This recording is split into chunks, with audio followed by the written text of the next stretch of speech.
resources, general commentary, please put it in the chat. If you have a direct question for the panelists, please put it in the Q&A section so we can address it when we get there.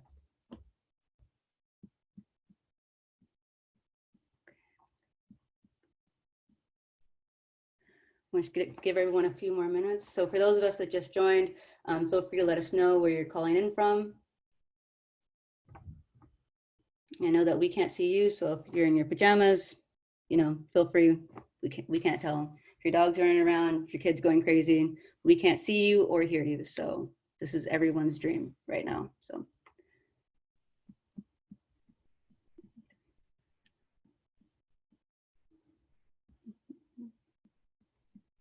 Also, something I want to know.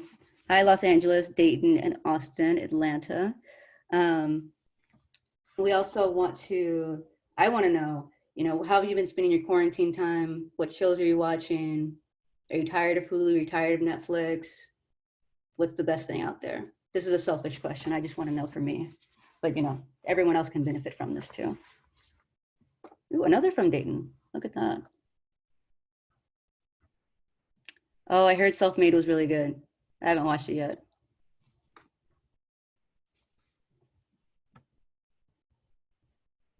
Oh, I started watching Love is Blind last night. It's the dumbest thing I've ever seen. Nothing happens. I'm on episode 3. I can't believe it.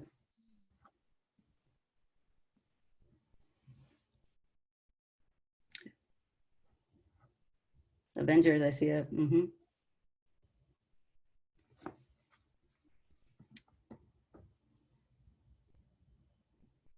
Ooh, Ugly Delicious. Haven't heard of that. Little Fires Everywhere. I saw someone post that online and I thought that they were just referring to regular life. I didn't know that was a TV show. So. All right, Love is Blind gets better. Thank you for letting me know. I appreciate that.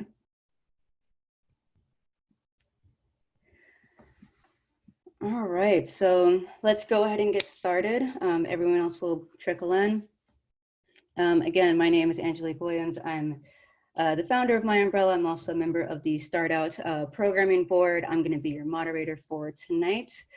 So for those of you that don't know about StartOut or haven't attended an event before, StartOut is a nonprofit program that supports LGBTQ entrepreneurs. They have an accelerator program called the Growth Lab that happens twice a year. They also have expert resources for everything from marketing to fundraising, legal, PR, and a host of other things. We also have a mentorship program where you get one-on-one mentor matching. They have online forums and also chapters across the US where they have events, though now all those will be virtual, including one that's also on March 31st about coding with no code. So if you want to know more about StartOut, feel free to go to startout.org and learn more there. So again, I'm the moderator. Joining me in sort of managing our system here are my event co-organizers and also members of the programming board, Mark Boucher and Ashley Wilson. So I'll let them introduce themselves very quickly. Hey folks, this is Mark. I'll be moderating and hanging out in the chat to make sure things go smoothly and we can help out there. Alongside being on the programming board for StartOut, I work as an early stage venture capitalist at Plug and Play Ventures, and we have our very own Neda Amidi joining tonight. But yeah, really excited to be here, excited to have you here. Thanks for coming.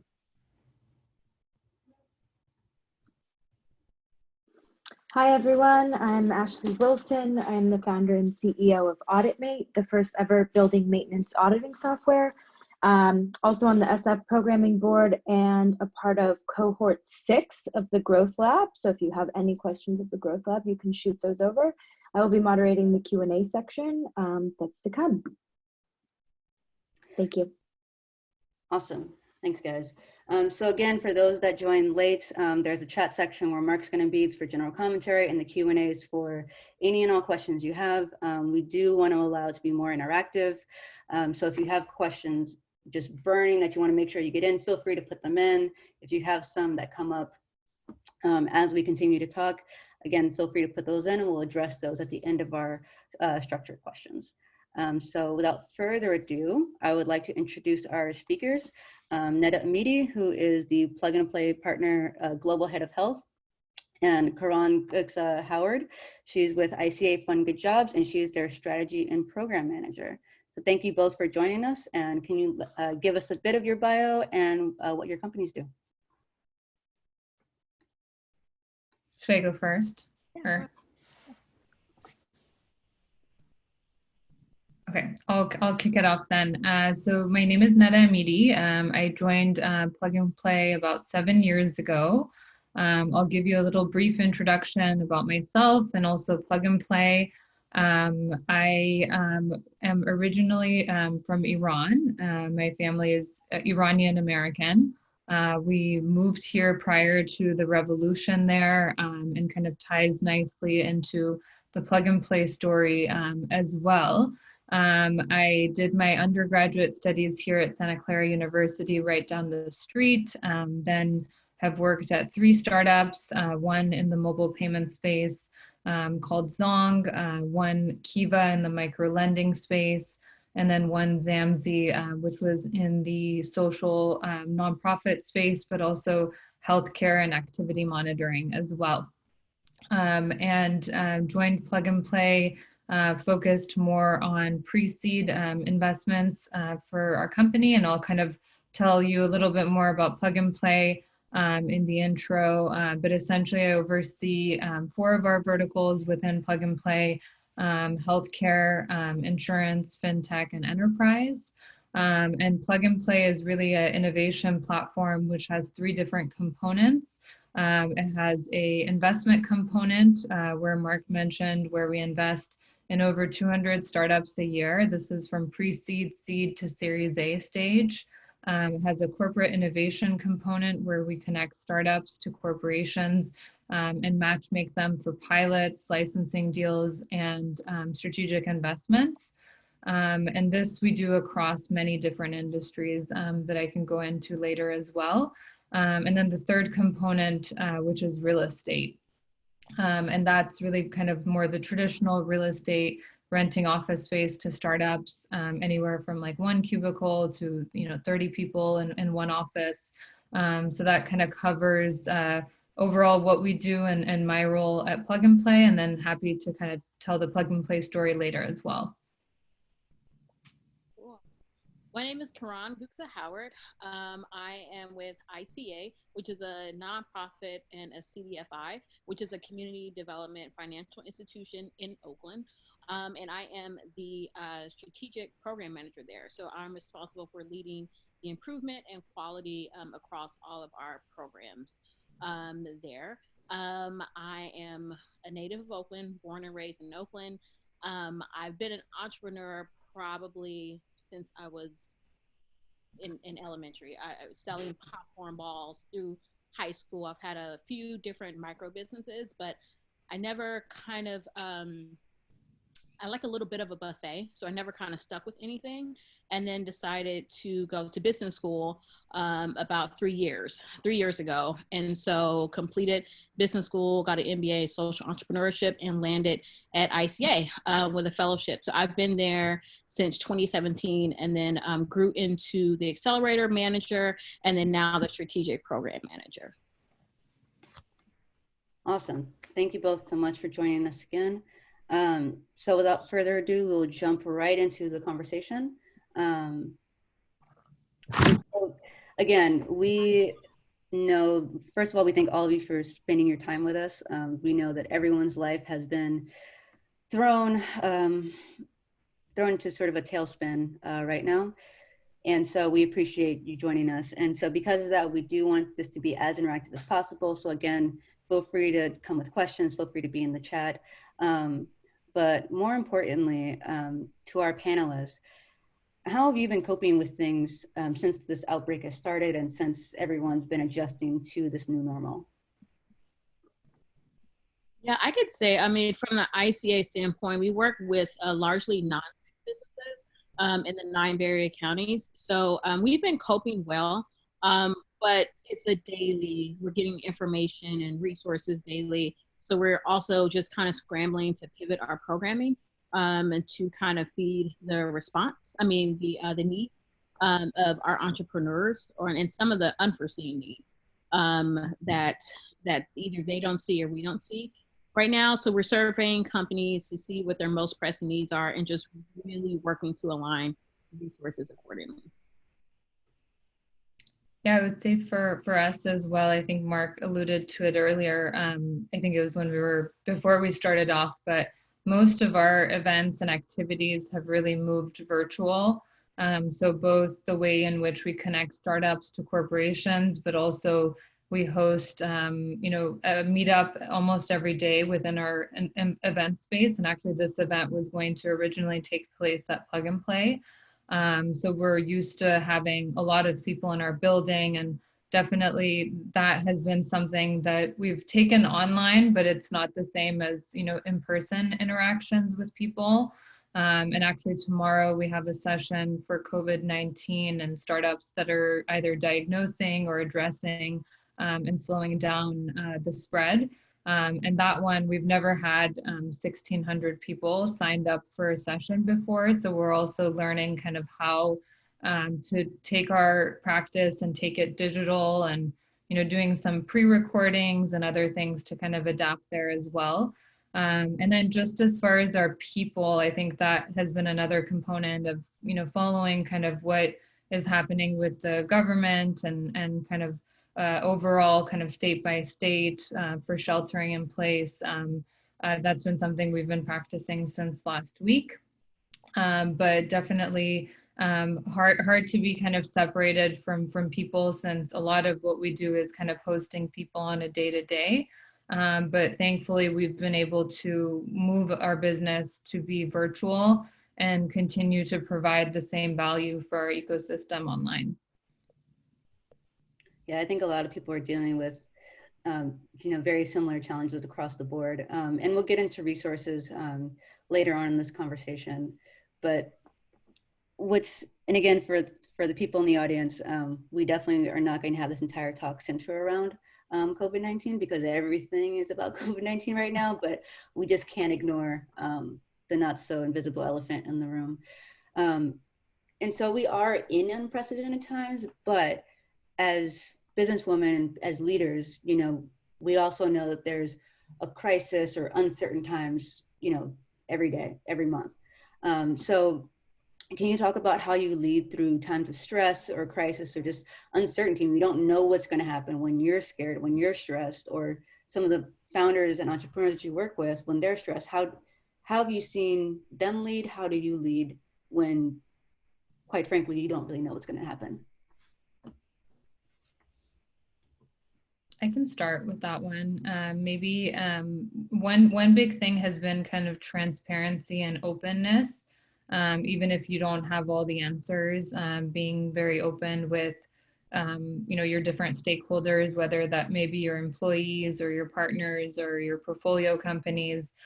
So really kind of over communicating and really being open and transparent has been one key, during these times. I think creating kind of different platforms where, people can, ask anything or kind of feel a part of the whole dialogue, I think has also helped in some of the webinars that we're hosting.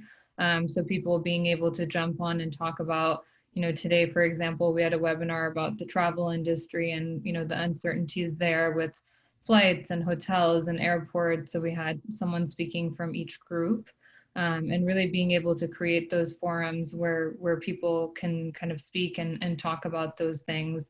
I think personally,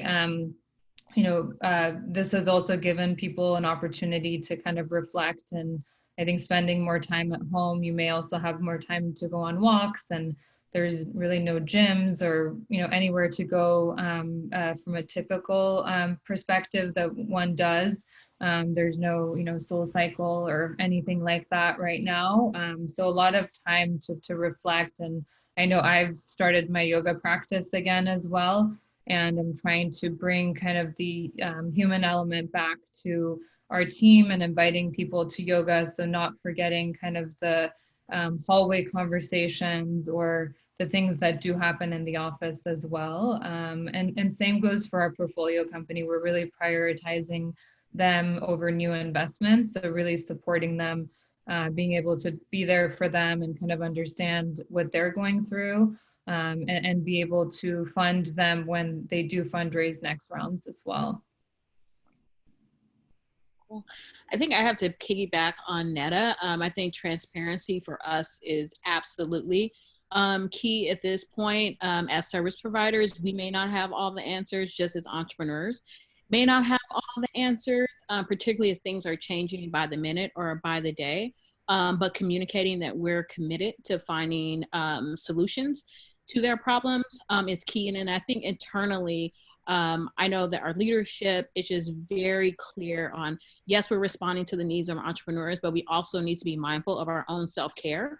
So now that we're all virtual, she's, implemented that like Fridays at 12 p.m. we log off. That, that's our week. And then just really reiterating that do whatever we need to do to take care of ourselves, whether that be throughout the day. A lot of us have children at home. So, we're working not the normal 9 or 8 to 5. Some of us are doing work, after the kids go to bed. So just being flexible, and I think transparent, I think has really worked and has really kind of taken a lot of the stress off as well. Yeah, I think to what both of you said, I think transparency is key, especially, in times like this, it's important to remind the people that you're leading that you're also a human, that you also are going through these things.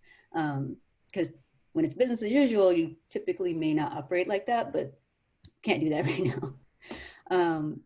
So I want to segue into talking about resources. And what resources would you share for entrepreneurs who are currently facing economic headwinds in this time? And again, to the people in the audience, if you are also aware of resources, please put those in the chat so we can all benefit from that.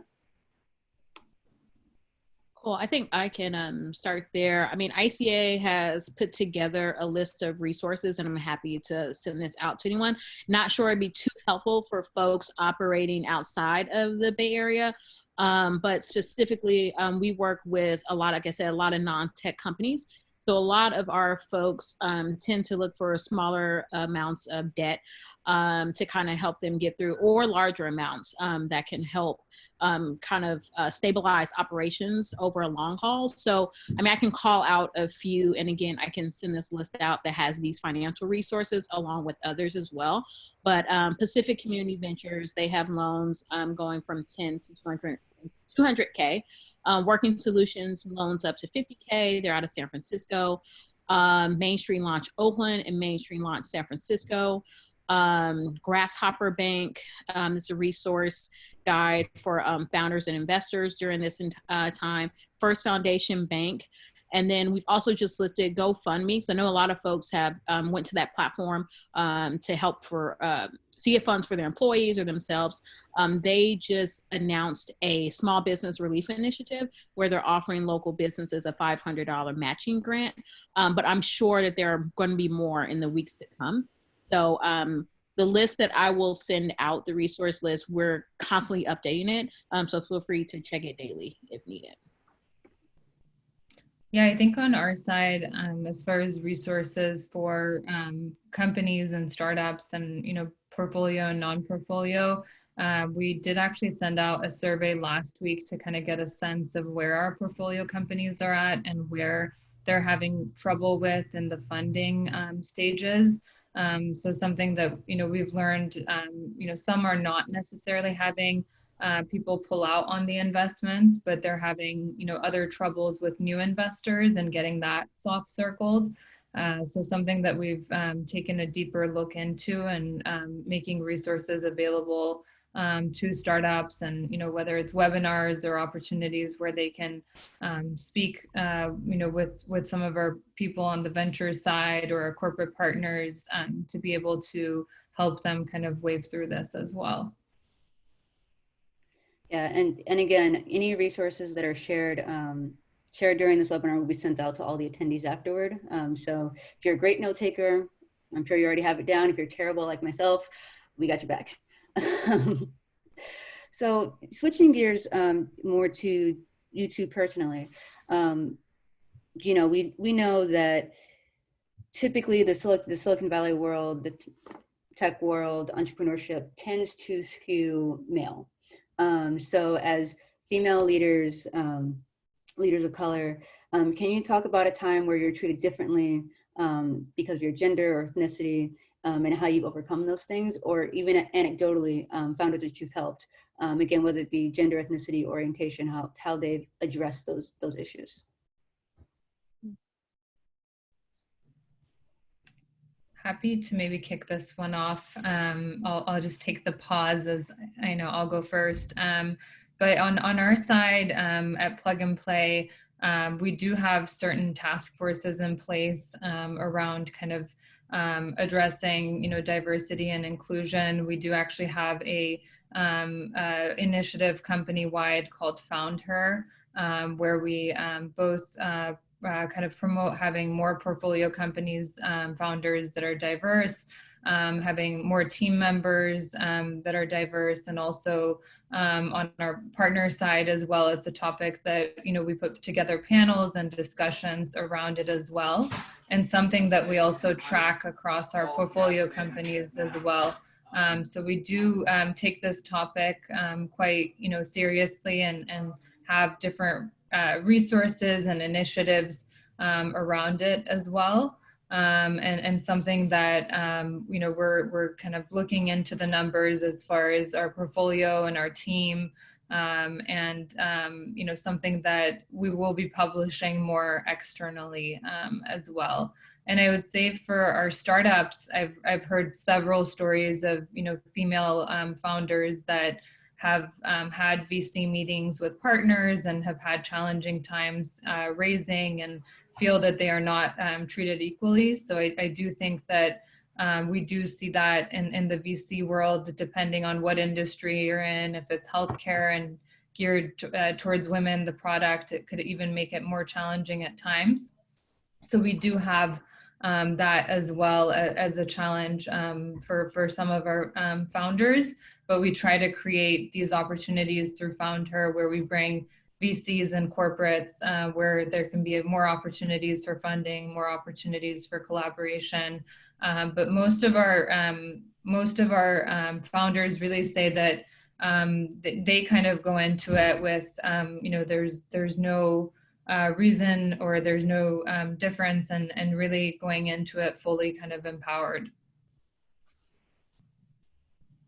Well, I would have to say for me personally, I have to speak, I guess, from the space of the intersectionality of me being Black and a woman. I definitely have to deal with the race part first before oftentimes I can even get to the gender part. And so it can be a daily thing. It depends on, where I'm at or what I'm doing. It can really be something that I have to deal with daily, and really work to overcome or think about overcoming, which can also be very stressful at times. So I would say ways in which that I've overcome is, and it's maybe not the best way, but sometimes we have to show up a lot better than our counterparts to be taken seriously. So that can be a good thing. You're over-prepared. You have a lot of knowledge and information, whether you need it or not. You just feel as though you have to come very prepared in certain situations. So I would say, again, I don't know if that's the best way to overcome it, but that's one of the ways. And because ICA has a mission where we accelerate businesses through mentoring to really close that gender and racial wealth gap, we work with a lot of entrepreneurs of color. And so really helping them, helping to overcome that by connecting them to capital, connecting them to social capital, which is something that really kind of is underlooked, I think, some overlooked, I guess, if you could say, but it really plays a part, particularly when you are an entrepreneur of color. It can be a very much of a who you know world, and who is willing to validate you and help you with your business to get you to a point where folks are able to see you as they see another business. So not quite sure if I answered that on the put the nail on the head there, but I think that that's how I have responded to it personally, and helped our entrepreneurs do it in a way that's best for them. And I know that both of you in your experience have again, work with founders that are, a little bit further along, and some that are, just in the very beginning, just trying to figure out what to do with this idea that they can't get out of their head. And I know that for, even if you're just, I won't say just, but even if you are an employee and you're, starting at college, you move into a new position, or if you're an entrepreneur, it can be very hard to find your voice. And all of us have people that we look up to that just seem like they just have it, and we don't know how to get it. So in your experience, have you seen similar behaviors or attributes of successful female founders?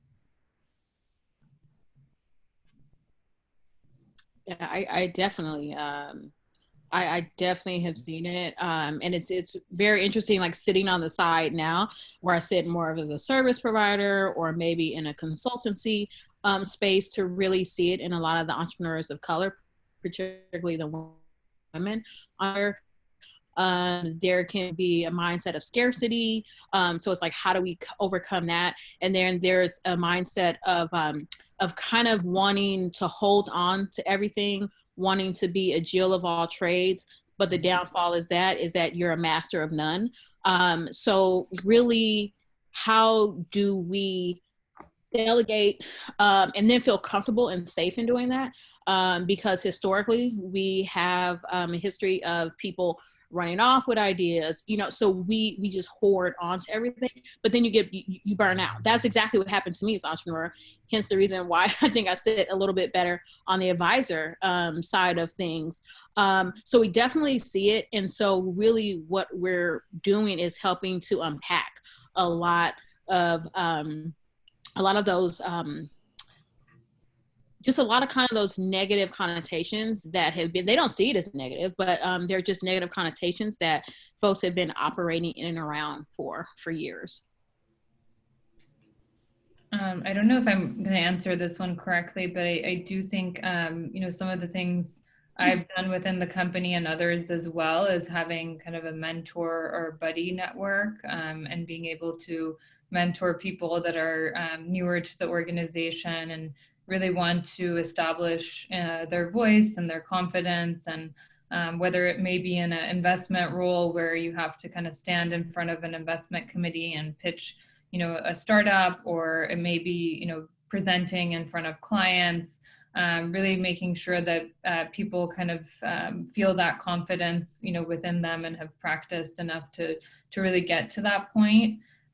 We do have a lot of different resources also in the building with like Toastmasters and other programs where, we're really working on people's speaking abilities as well. So being able to provide those resources both to our employees, and we also do have like a pitch coach that really comes and kind of coaches the startups on how to get their pitch down to 3 minutes and really master that as well. Yeah, I think that's specifically on the pitch piece, that's definitely important. Just getting that sort of down and succinct. So, and again, we originally worded this question about Silicon Valley, and it's always centered around tech. And again, for the people not from the Bay Area, forgive us, this is just our bubble and we're just so surrounded by it.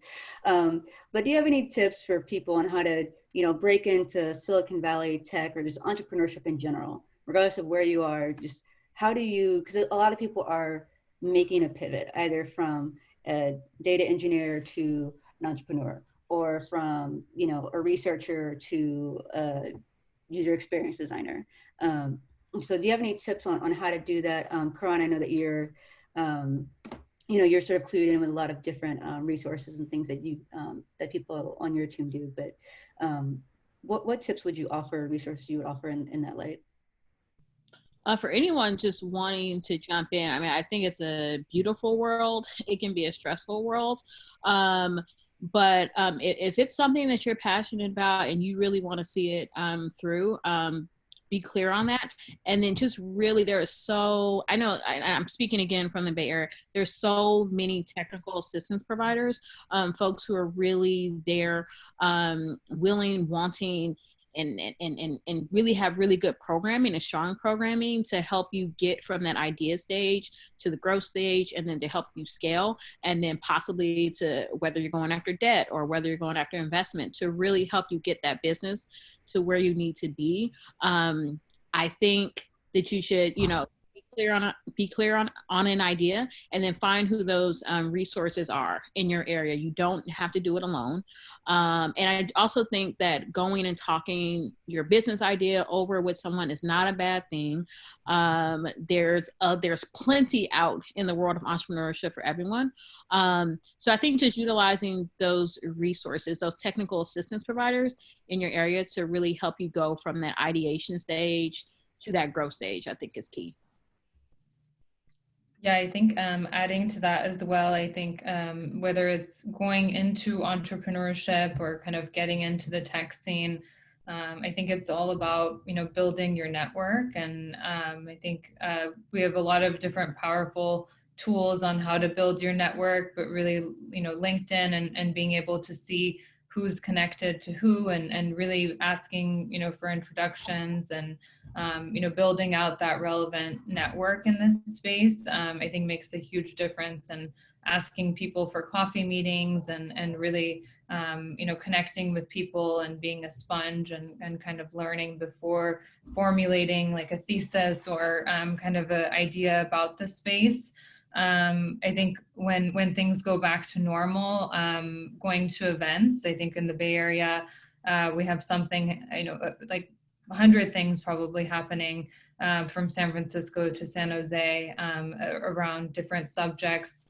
So if you're not sure about the industry in tech, explore different events, go to like a Bitcoin meetup, go to a healthcare one, go to, a supply chain one, and explore different industries and kind of be open if you have that level of openness. But if you're looking for something more specific, also hone in more on that and really go to events that a corporation hosts, go to an event that a university hosts, an accelerator, a VC, and get that kind of diverse perspective.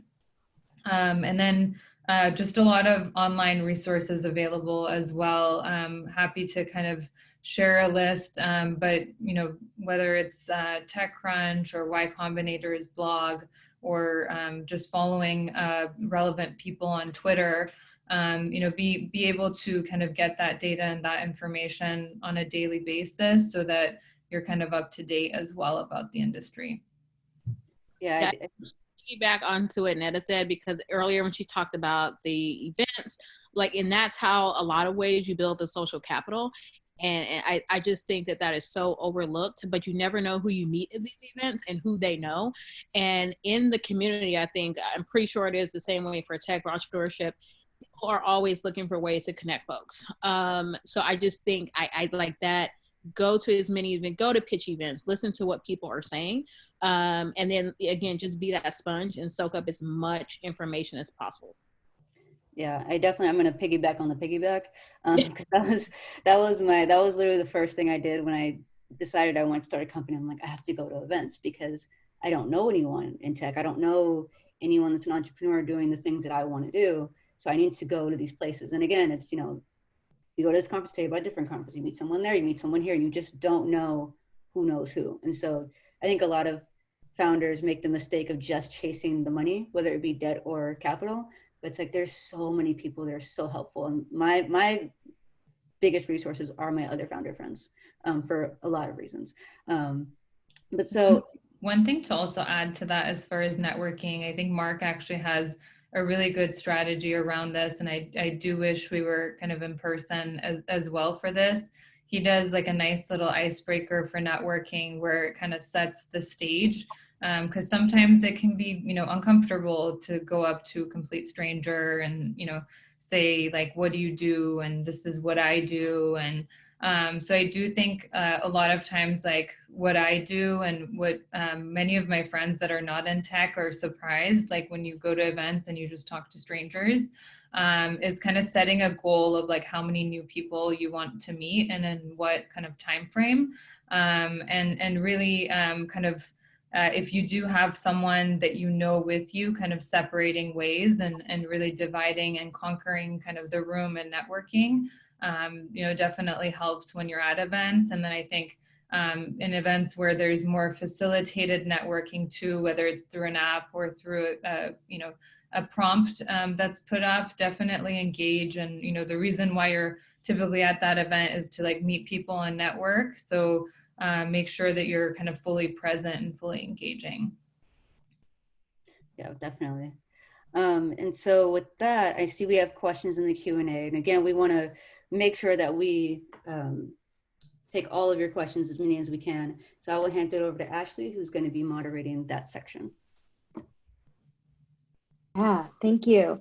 The first question that we have is, what investors and capital sources do you think will be the most resilient to market volatility right now, and how should entrepreneurs think about accessing them? I think VCs are definitely starting to be a bit more conservative when it comes to investments for especially, you know, the stages of companies that they may be looking at are typically later stage. So I would say for companies at an earlier stage looking at alternative funding resources, you know, would be definitely helpful. I think there's both government and state. So looking into those options for small businesses. I think finding creative ways to extend your runway, whether that may mean with like the staff that you have or the spending that you have. I think a lot of people have gotten creative with how they can extend that. I think a couple months ago, we were telling our portfolio companies to raise as much as they could. You know, 6 months ago, 9 months ago, 3 months ago.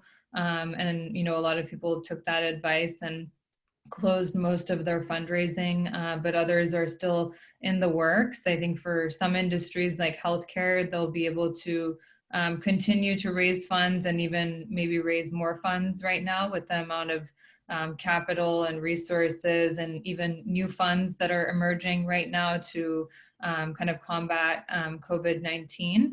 But for some other industries, we're definitely going to see a slowdown. And I think if some companies are even earlier, I would even encourage looking at some of your competitors and seeing if there's ways to combine efforts or merge so that it could make it a stronger business and even attract more funding in the future. I think on our end, for a lot of the brick and mortar, the really small kind of micro businesses, exploring what patient capital is out there, folks who are offering 0% interest loans for a certain period of time or very low interest loans. I know we'll be announcing a liquidity fund that we're actually raising for, and we are looking to offer 0% loans for small businesses. But again, I'll send out that resource list. And there'll be a lot of connections on there, again, mainly for a San Francisco Bay Area company, but I would urge folks in other areas to look at other CDFIs in their areas. And again, those are certified community development financial institutions, and they may be doing similar or the same things in your area. Great, thank you. And just a follow-up question, because I'm curious, but for a lot of those loans or microloans, would you see that as established business, brick and mortar businesses or startups as well right now? Likely just established businesses. There may be some that may be flexible in that way, but I think what we're seeing is a lot of recovery loans that are going out. A lot of our people have had to lay off employees or close business. So we're really looking for ways for folks to be able to stabilize. And then once, you know, either this COVID thing is over or some of it is lifted, that they're able to gradually, maybe in phases, bring back some of those employees. And they're going to need the operating capital to do that. So that's great. Thank you. The next question, who can support us to get through the funding process? I know this can be an insane time for founders and CEOs. So what resources are out there to help people through that process? I think one of the things, I mean, I think some of it we responded to earlier as well as far as resources. One thing I would also recommend is, you know, consulting and working with other peers and other founders as well. I think creating kind of that peer group during this time would definitely be helpful. I think continuing to engage and be, working with investors, and even, being more open to, I would say, the pre-seed or seed stage accelerators as well, where you may need to give up more equity in the company, but you'd be able to secure funds, and then that entity could also really help you with raising follow-on funds, because it's all about the connections and introductions. I think in Silicon Valley, that's a big part of what all of us do, is matching people to one another. And so if you have a great brand behind you from an accelerator standpoint, it'll really help you with raising follow-on funding, whether it's in good times or especially in tough times. Yeah, I think that could be also like a two-part piece, because there's the helping to go after funding when everything else is true for the business. I see a lot of businesses who want to go after capital, but they don't have their financials in place. So in that regard, in helping to get what needs to be true for your business to go after capital, there's a lot of service providers.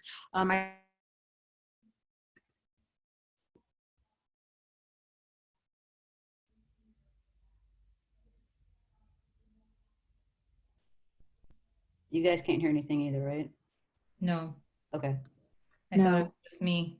I think we might have lost her. I mean, it's a great still to be frozen on. Let me.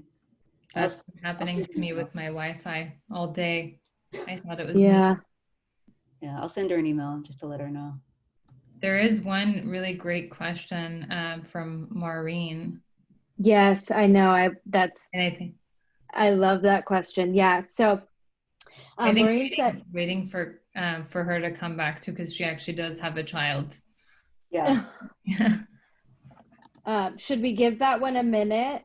And maybe hopefully she'll come back, and I'll go to this top question here, because I think this was off of something that you had said earlier, Meta, which was, how do you partner with like-minded businesses? Do you see a particular strategy or protocol that works to find a like-minded business? Yeah, I think Mark could probably agree to this as well. We definitely try to introduce like-minded companies that are doing similar things. Sometimes founders are very open to it, and sometimes they're very closed to it. So it really just depends on their kind of personality and kind of how far along they are and how vested they are in the company. I think, there's folks like us that like to connect people, and we love connecting, companies that may be in kind of similar worlds. But I would also recommend also looking at like AngelList, Crunchbase, a lot of different resources where you can kind of segment the startups in the industry, and then just, even cold outreaching to a company doing something similar where you feel like maybe you have something unique to offer, whether that may be your team or your technology or, the investors that you have. So really kind of being active as well in looking up companies and connecting with them online. And if I can touch on this, I think another maybe counterintuitive thing to consider is that the content that you create can actually bring a lot of inbound from like-minded folks as well. So I think that this is something that even early stage startups can get going on pretty quickly, is, just spinning up a Medium blog, really, putting a few cohesive thoughts together and putting it out on LinkedIn, putting it out on the internet. And oftentimes other founders who are plugged into that same network will even reach out to you. So it's a pretty low, cost of customer acquisition costs method of doing it for sure. Yeah, that's great. And one of my friends is the CEO of a branding company, and during this COVID time, obviously their business has significantly slowed down, and she's used this as the time to reach out to other branding and marketing companies in the Bay Area and say, hey, how do we save our industry as a whole, right? How do we partner together with people that are her direct competitors, but put our brains together to help our entire industry, which is great. Yeah.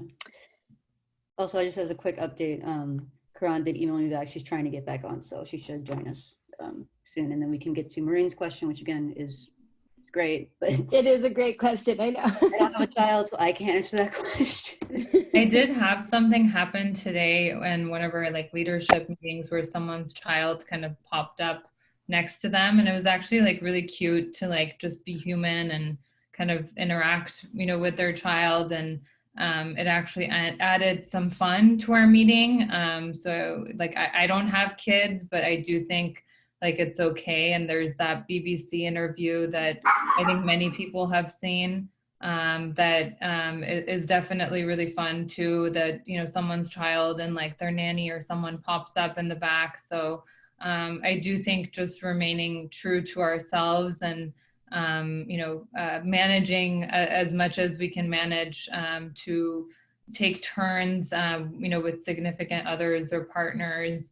But, you know, it happens to a lot of leaders in our team. You know, kid starts crying, kid starts yelling, and we're all understanding and flexible of that, we have people's kids not being able to go back to school or not being able to go to daycare. And so everyone completely understands that. And I would try to just feel more confident and okay about that, that others understand as well.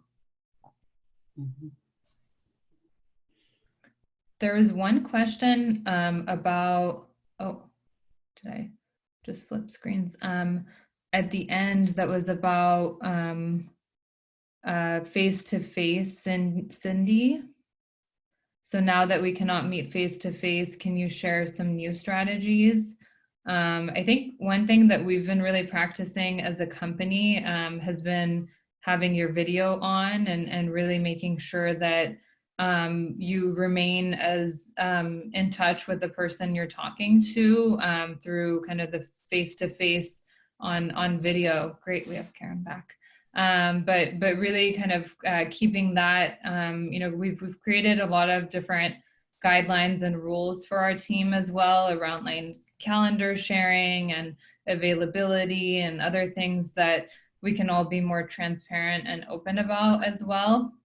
And I think kind of doing the same things that we used to, having like a coffee meeting or a tea meeting and really grabbing that coffee or tea and having it next to you. So, you know, continuing to keep the in-person routines, you know, while we're online and while we're digital, and really giving people kind of our full attention. And sometimes you can make things happen even a lot faster, you know, not doing it kind of in person and face-to-face just because you're online. You can, you know, take that action right afterwards as far as introductions or whatever the deliverables may be. And you're not spending time driving to places. So I would definitely turn that into an opportunity and something that can help move things even faster. I'll take a break.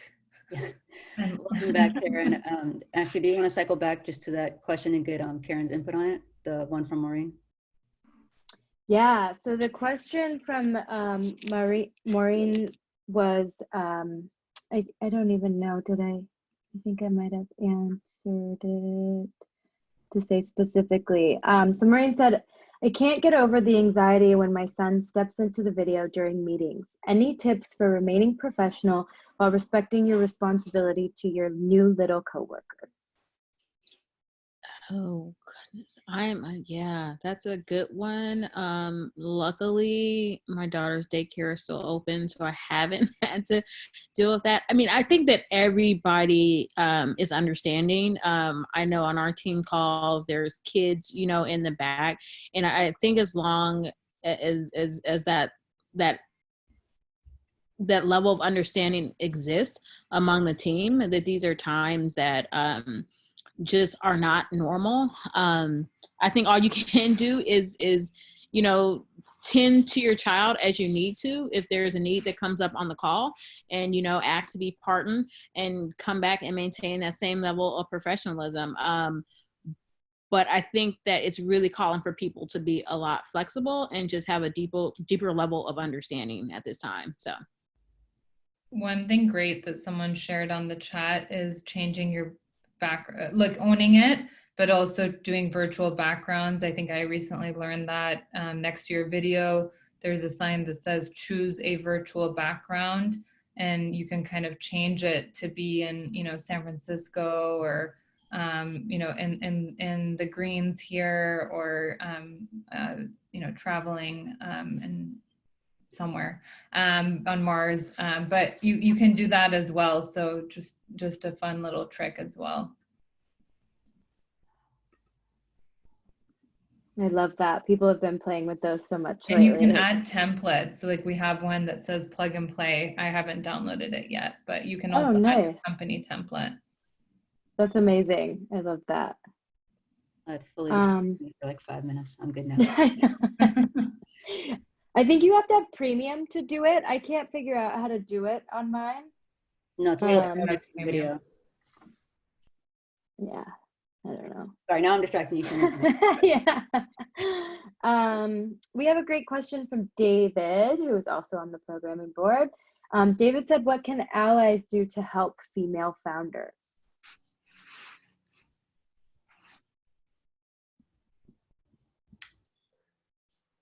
I think I can always go back to social capital. Connect them. Just connect us. Use your connections. Use your social capital to put folks with other folks. Boost up their business. Speak highly of them. Talk highly of their leadership, if you know that to be true, of course. But I think. Yeah, the best way that you can be an ally is to be an ambassador and a champion, I think, for a woman founder. I would echo that, kind of supporting one another and kind of creating opportunities where that can be done, and kind of creating forums where that can take place as well. Yeah, before we jump off of it, I want to say something that I heard someone else say was, you know, if you're going to refer like a male founder or a male colleague, that don't do it unless you can refer a female one too. And it's just like a simple check of like, can I do both? And like, yes, okay, cool, let's go. And like, then it just becomes like, you do it until it becomes like second nature. That's really good. Before we wrap up, should we take like a group selfie? Yeah.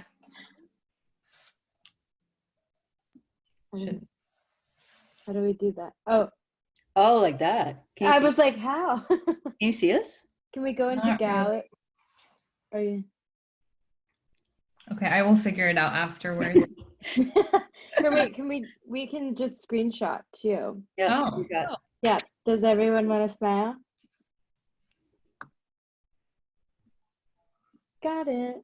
Right. Back to Q&A. Yeah. Guys, gotta loosen up.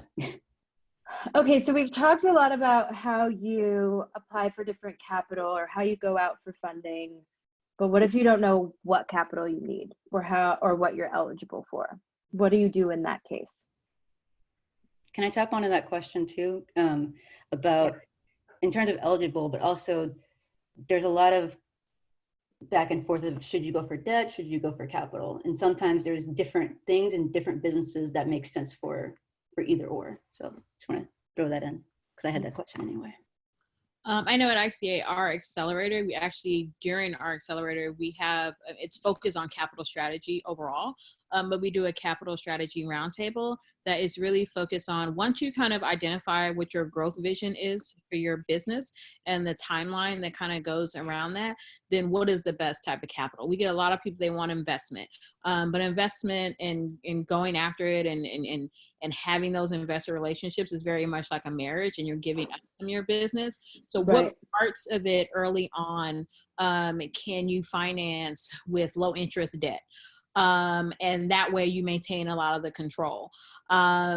So really kind of outlining what that growth vision is for your business, and then kind of matching the capital to it. How much you think you need, and then what are the best ways and some of the easiest ways to get that capital that then takes you to that next growth milestone. And then maybe when you're down the line, investment or an angel is something that's a little bit more appealing to you. But I think once you kind of identify just where you're going and what that's going to take, it should be a little bit clearer and maybe a little bit easier to identify what type of capital you should go after. Yeah, I would echo that. I think, when you're starting off a company, like understanding, what you really have and what your value would be. And then based on that, kind of looking for the right investors. I don't know as much about outside of kind of venture and seed investments, but there are different funds focused on different stages of companies. And I think there's a lot of ways to navigate that and kind of research the different investors, different angel groups that you can participate in that have different diligence process as well. So seeing, what type of investors you want to have on board, and then based on that, kind of going out and pitching them and really finding ways to also get introduced to them, since that definitely goes a longer way.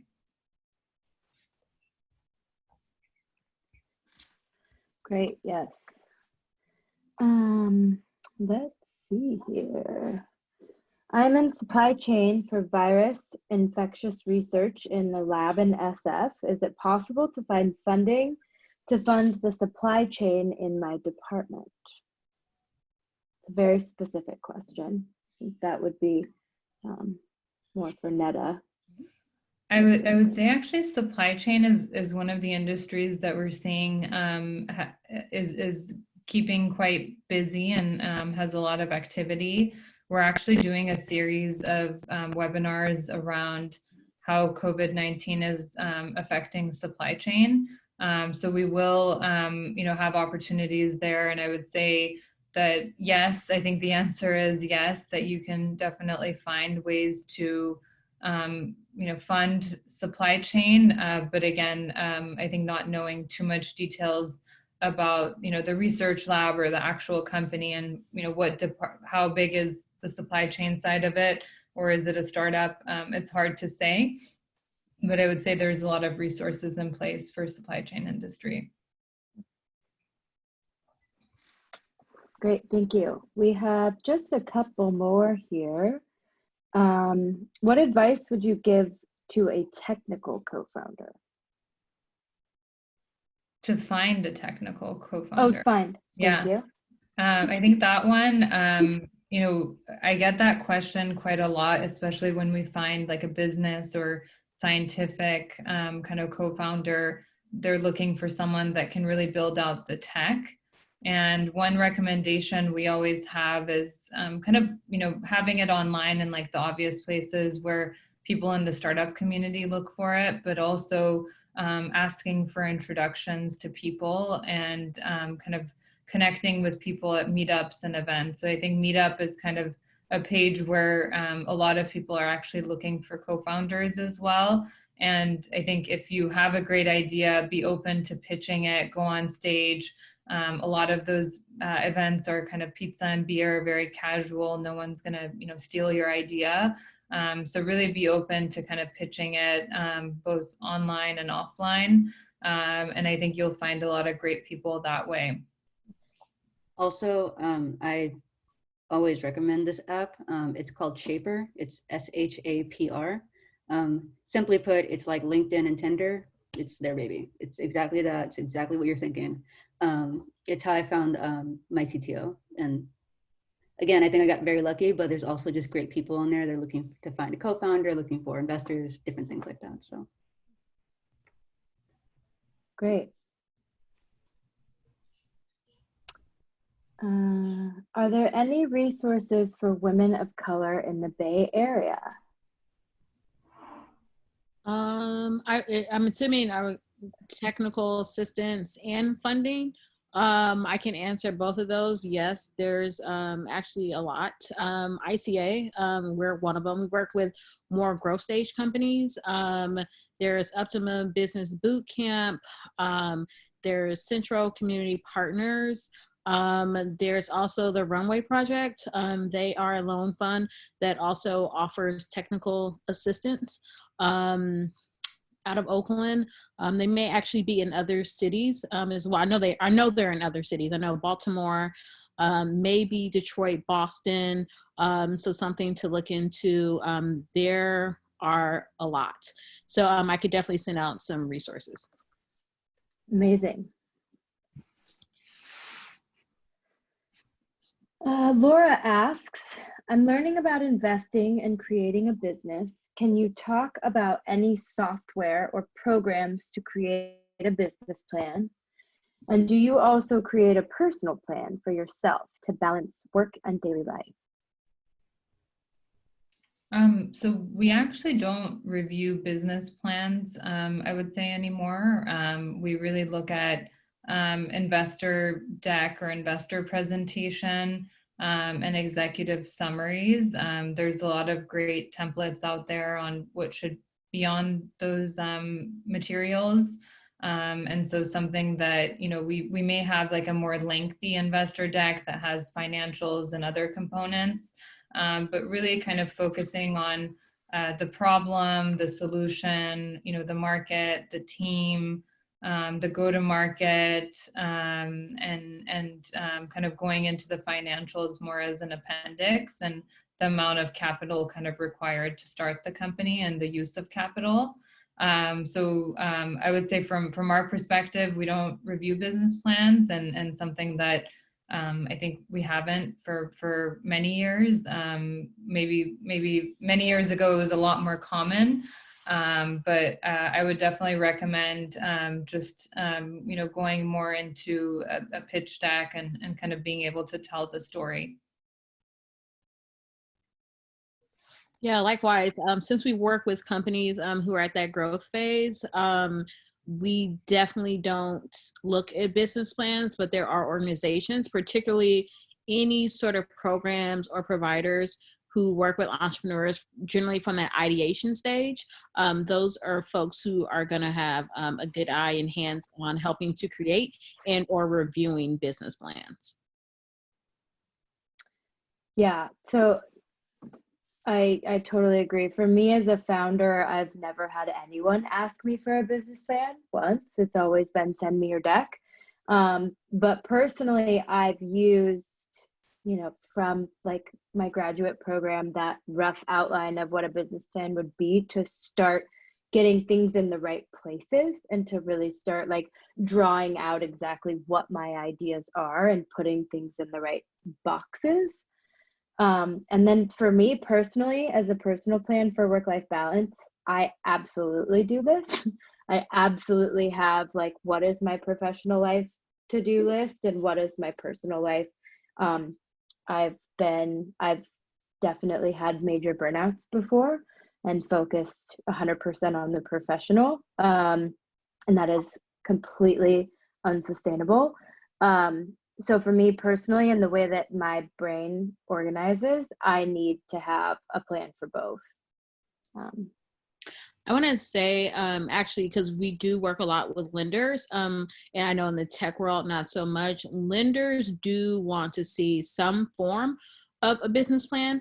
It's not maybe the 20 or 30 page business plan that folks are writing in the 90s, but they want to see that you have put some thought to it. There's some path that you're to be following, some business model there, because you know, lenders give money based on your past, which is your business plan and how you've kind of worked toward that. Whereas I think investment is lending or giving funds based on your growth in the future or your projected growth in the future. So definitely a business plan is needed, but it definitely doesn't need to be the 30 and 20 page business plans of the 90s. So just something to keep in mind.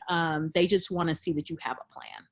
Yeah, and real quick, one before starting out, if you have never done it before, I think it's something called like the one-page business plan canvas or something like that. And it's just like little boxes. And again, it has various Yep. different things, problem, market, but it just helps you organize your thoughts so then you can then actually write it out.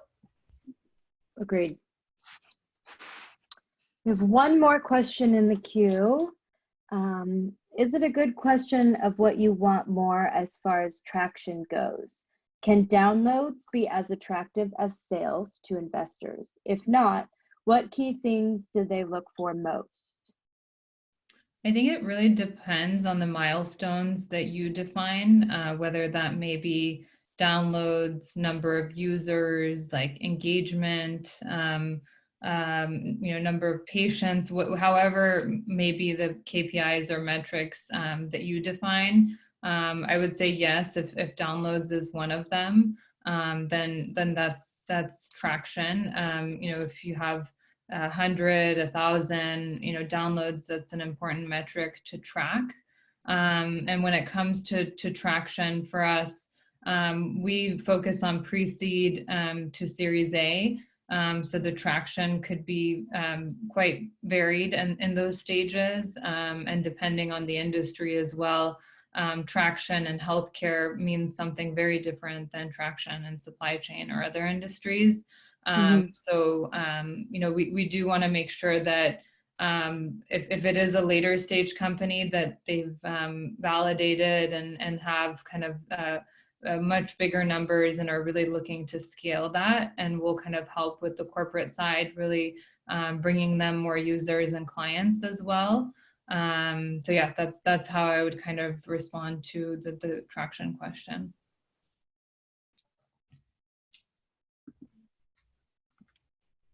I think you have one more quick one, Ashley.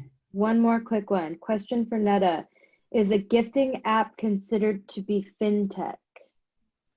It's hard to say. I think I would have to hear more about what you're gifting. But if the mechanism that you're using to process it is, or the mobile payments aspect or the payment aspect is your technology, then perhaps yes. But if it's just purely gifting, it could, be social impact. It could be kind of a wide range of different industries that it falls into. Awesome. Great. We got one more. Can we squeeze it in just because it's like so close to my heart that you know what? They just like dove right in there. Let me read this question. Yeah, it can get through. It can get through. Yeah. How do you prevent burnout in these demanding careers? I want to know the answer to this, please. So I think maybe to kickstart this one, I think kind of having a routine and kind of a way to start, a way to have kind of middle of your day and end of your day definitely helps kind of create that balance. I think everyone has kind of different routines and different ways to kind of balance and cope. For some, it may be exercise, yoga, meditation. So really finding what is right for you and what brings that balance for you. And then really kind of having clear goals and objectives and like KPIs that are not just the ones that you kind of define professionally, but also personally, having kind of clear values and really every day kind of prioritizing your day based on those values, I think really helps towards burnout. And then recognizing that if you are hitting a stage of burnout, being able to kind of take the pause, hit the pause button and take the time that you need. Hopefully not at a point where it has to be more drastic, but even taking, a short breather or a short break or a longer break to kind of recuperate. Yeah, I would say digging deep and figuring out really what's causing the burnout. And if you have a team in place or someone else in place to offload some things to, even if it's temporary, do that, because burnout is a real thing. And if it goes untouched, untreated, it can just really cause you to shut down and maybe or maybe not close a business. So, Yeah. so I think that delegation is key if you have someone to delegate to. But then also just really just unpacking it and seeing am I just really being hard on myself? Am I putting unrealistic timelines on myself, and just reevaluating that? Mm-hmm. I know Yeah. Ashley have talked ad nauseum about this because we realize we're a person when it comes to this topic. Yes. But one thing for me that was just a very, very simple adjustment was just turning off the push notifications on my phone for email. Wonders. Just wonders. Yeah. Like not hearing that ding whenever something came in, and it's like 50% of the time it's spam, but I just get so stressed out. So small things. Yeah. I mean, I have to say, like, founder fatigue is real. Like, capital raise fatigue is real. And like, to what Caron said, like, delegate. And someone told me this recently, it might have even been Angie. You can delegate to your future self, just so it's not like still weighing. Yeah, just so it's not still like weighing on your conscience, right? Like, I delegate this to Ashley in June, right? Like, it's not right now, but still getting it off of your plate.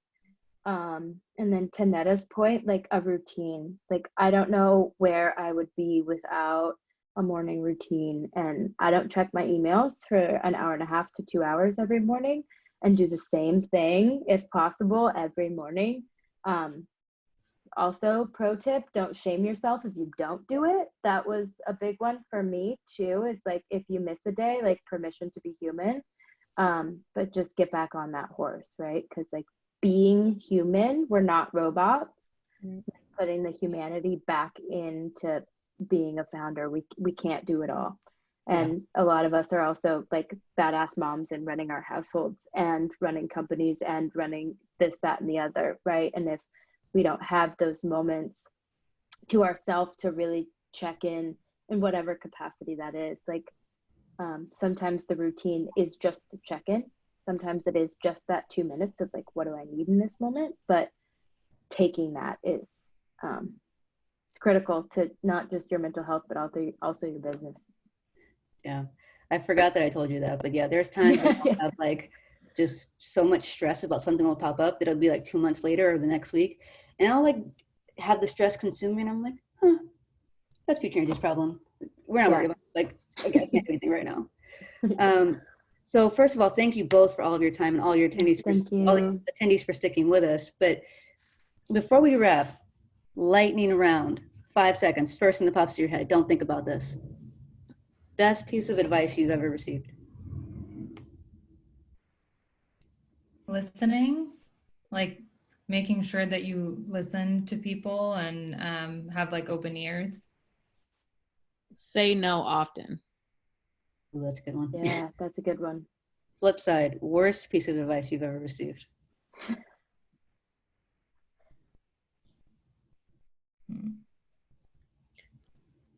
You can do it all, which is not a lie. It's not a lie, but I don't want to do it all. Right. Probably like no and don't do it. Words that of discouragement.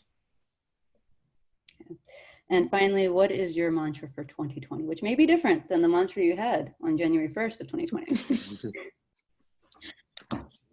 I think right now turning a challenge into an opportunity when it comes to what we're currently going through. I think goes to not just your professional life, but also your personal life as well. So making the most out of this time, and we don't have too many opportunities like this to kind of hit the pause button.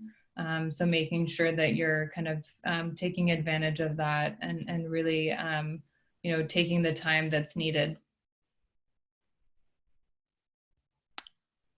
Wake up physically, emotionally,